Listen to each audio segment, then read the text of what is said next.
Hello， 大家好，欢迎收看第194期的亚当球鞋，我是你们的亚当。今天我们一起来聊聊这一双安踏的年度旗舰款 KT8 克莱汤普森的第8代战靴。本期视频由您的点赞赞助播出。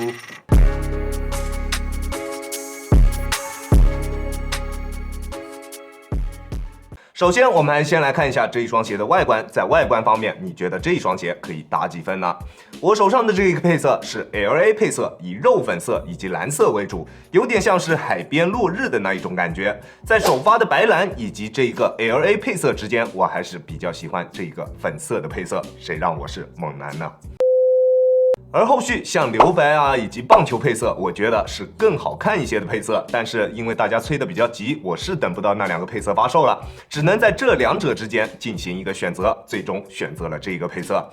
在外观方面，大家最关注的应该就是这一个可以进行高低帮切换的鞋帮设计。虽然更多的还是带给你一些视觉上的冲击，并没有什么特别明显的实际功效，但是作为一双旗舰款的篮球鞋，总得搞点这种花里胡哨的东西，难道不是吗？鞋身侧面有一个非常巨大的安踏 logo， 后跟处有一个汤普森的个人 logo， 而在鞋舌上面有一个8的字样以及一张闪卡。安踏的 logo 以及 With the 11th Peak 的字样相互交映，在大底上面有着1987、1988、2017、2018的字样。1987到88赛季是汤普森的父亲得到 NBA 总冠军的赛季，而17到18赛季大家自然都知道是汤普森获得总冠军的一个赛季。NBA 唯一一对同时获得 NBA 总冠军的父子组合，那不知道老詹跟布朗尼有没有机会可以进行抗衡一下？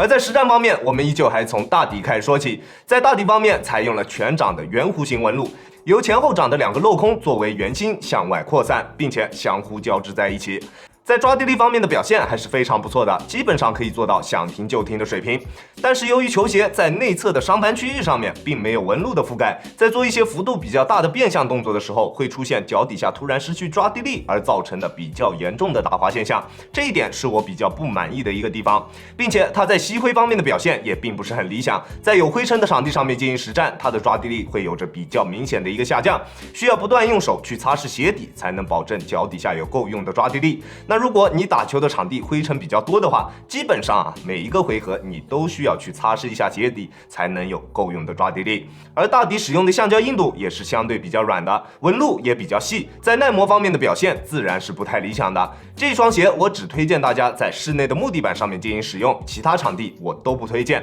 当然有米的朋友可以忽略我刚刚所说的所有话。在中底方面，安踏这一次也算是把能给的都给到我们了。A-Flash Edge 的框架加上全掌内嵌式的氮气缓震科技，再加上一块几乎覆盖了全掌的大碳板，配置直接拉满。让我最担心的一点就是它会不会出现跟上一代一样，因为中底的刚性过高而出现的板脚问题。穿上这一双鞋之后，我一下子就放心了。这一双鞋的中底刚性虽然并不算低，但是穿上脚之后并不会感觉到它中底的板脚。碳板的硬度应该是稍微调软了一些的，并且这种超大面积的碳板能够提供给你非常优秀的突破式的力反馈，也能在进行全场实战的时候提供给你更为优秀的整体滚动感，表现非常不错。中底的整体厚度也比上一代会有明显的下降，重心会低一些，整体的调教也更加偏韧一点。在突破的过程中，脚底下不会有明显的泄力感，感觉还是非常直接的。这双鞋的中底调教对于外线球员来说是更加合适一些的，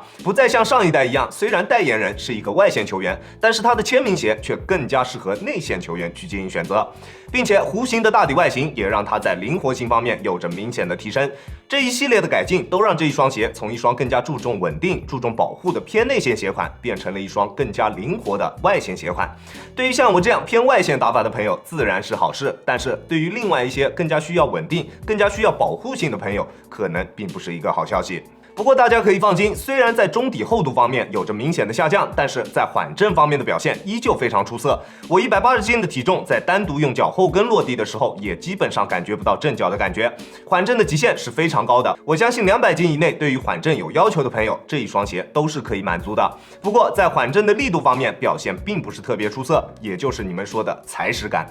球鞋的中底调教更加偏韧一些，并没有明显的踩屎感，但是这样的调教让它在后跟的稳定性得到了保证，后跟的力线也非常正，并没有往任何一侧偏移的趋势，表现非常优秀。而在鞋面方面，并没有沿用上一代身上那一种有点塑料感的那种鞋面，那一种鞋面与双脚的贴合度是比较糟糕的，双脚在鞋内总会感觉到有些地方有点空。而 KT8 的鞋面在包裹性方面是有着非常明显的一个提升的，球鞋的鞋楦略微偏窄，更加适合正常脚型或者是脚型偏窄的朋友去进行选择。脚型偏宽的朋友还是建议试穿之后再考虑是否购买，大宽脚的话还是不要考虑了。如果你的脚型合适，双脚在鞋内可以得到非常不错的包裹体验，鞋面与双脚的贴合度是非常高的，并且在拉紧鞋带之后，在锁定方面的表现也非常优秀。在做变向或者横移动作的时候，脚在鞋内并不会出现任何的位移，在急停急起的时候也不会出现任何顶脚趾或者是掉跟的现象，鞋脚一体性表现非常出色。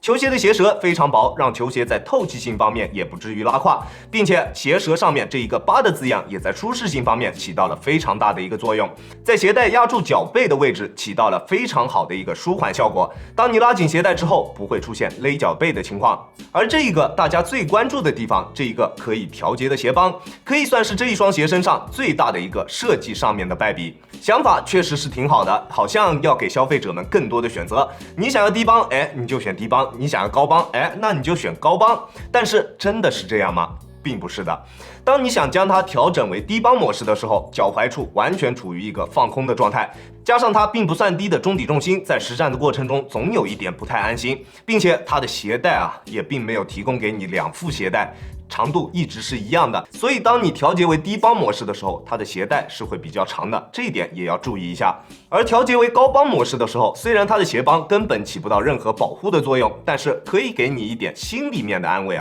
但是在实战了一段时间之后，你会发现鞋帮处的金属扣会一直磨着你的脚踝，时间久了之后，甚至会有一丝疼痛感，体验感并不是特别好。所以我还是建议大家直接就把它当低帮用就行了，起码不会疼，对吧？而且其实它的稳定性表现也是非常优秀的。合适的中底重心加上宽大的大底，再加上中底偏硬一些的调教，在稳定性方面完全没有问题。只要你可以战胜内心的恐惧，就绝对没有问题。而在整体的支撑抗扭方面，它的表现依旧非常出色，鞋面的强度是非常高的，并且侧面的中底橡胶也都上翻至了鞋面，让它在侧向支撑方面有着非常优秀的表现。再加上中底的超大面积碳板以及硬度非常高的 TPU 键，让它整体的刚性表现也非常优秀。不管你做什么动作，脚底下的球鞋它的整体姿态都保持得非常好。而在后跟处，虽然球鞋的鞋帮高度是非常低的，但是加厚的鞋面加上后跟处也有着硬度非常高的钢宝加持，后跟处的橡胶材料也都做出了上翻，包住了后跟，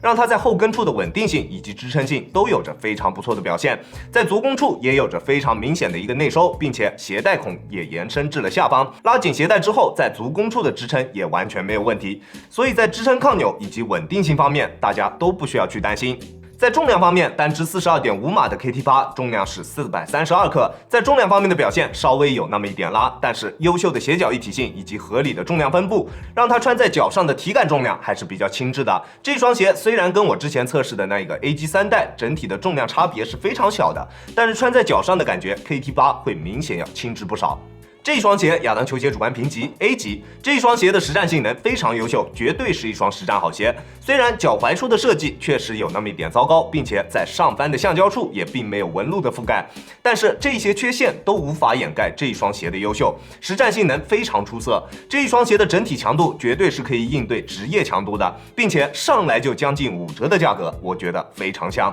它的稳定性优秀，支撑性极强，但是不同于上一代的是它在灵活性方面也并没有拉下。如果你是偏投射型的球员，无球跑动比较多，变向做的相对比较少，打球的强度比较高，希望拥有一双强度比较高的篮球鞋，那这一双鞋会是一个非常不错的选择。那如果你想要购买这一双鞋的话，在尺码的选择方面，我平时耐克穿42.5，李宁穿42，这一双鞋我选择42.5还是比较合适的，你可以适当参考一下。球鞋的鞋楦略微偏窄，建议正常脚型或者是脚型偏窄的朋友去进行选择，宽脚的朋友尽量还是慎选。OK， 这就是本期视频的全部内容了。再次感谢大家观看本期的亚当球鞋，亚当球鞋一切从实战出发，我是亚当。如果你觉得我的视频可以帮助到你，希望你可以关注我，并且顺手给我点一个赞，这就是对我最大的支持了。好了，那我们下期视频再见吧，大家有空来做 ，peace。